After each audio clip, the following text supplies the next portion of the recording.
Chez les nageuses expertes comme Coralie, on s'aperçoit que c'est la phase de placement, ici, qui est déterminante de la performance au virage. Les efforts latéraux enregistrés pendant cette phase de placement, plus élevés lors des meilleurs virages, peuvent correspondre à une vrille réalisée lors du retournement.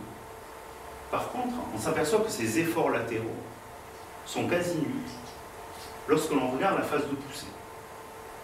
Donc, ces nageuses ne vrilleraient pas pendant la poussée, et ce qui leur permet d'atteindre une vitesse plus élevée en fin de poussée et par la suite du virage. Quand on compare experte et expert, on pourrait penser que les efforts enregistrés sur le mur de virage sont globalement tous plus élevés chez les hommes, qui sont à la fois plus grands, plus lourds, plus forts, et qui arrivent avec une vitesse plus élevée. Statistiquement, on s'aperçoit que seul le pic de force horizontale, que l'on retrouve ici, est plus élevé chez les nageurs que chez les nageuses. Globalement, la forme de la courbe, la forme du signal dynamique, est la même chez les nageurs et nageuses. On observe seulement un niveau plus élevé. Cela ne va pas être le cas quand on va regarder la forme du signal chez des nageuses non expertes, pour lesquelles on va avoir un décalage des pics. La vitesse produite par les nageurs au cours du virage dépend du déploiement de la force au cours du temps. C'est la quantité de mouvement. La surface qui est représentée sous la courbe. Chez les nageuses non expertes, le pic de force est décalé vers la droite,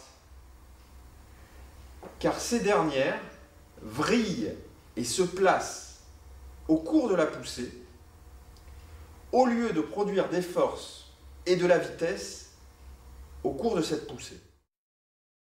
J'aimerais bien que lorsqu'il pousse au mur, il soit capable de commencer à nager après les drapeaux. Mais c'est pas.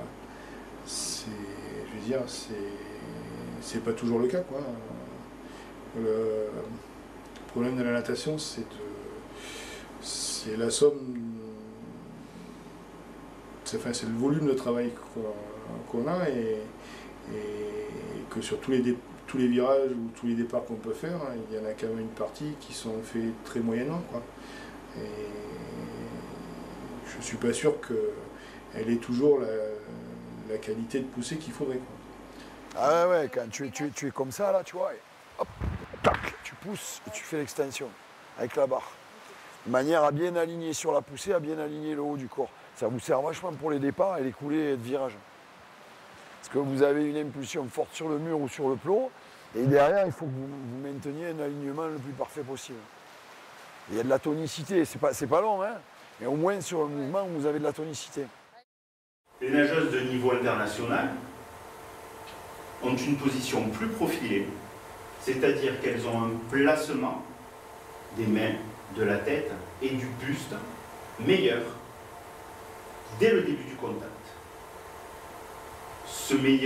Cette meilleure position se retrouve ensuite et perdure durant toute la phase de poussée, ce qui leur permet de créer plus de vitesse. Qui plonge, qui se déforme totalement, alors que là on a une loutre,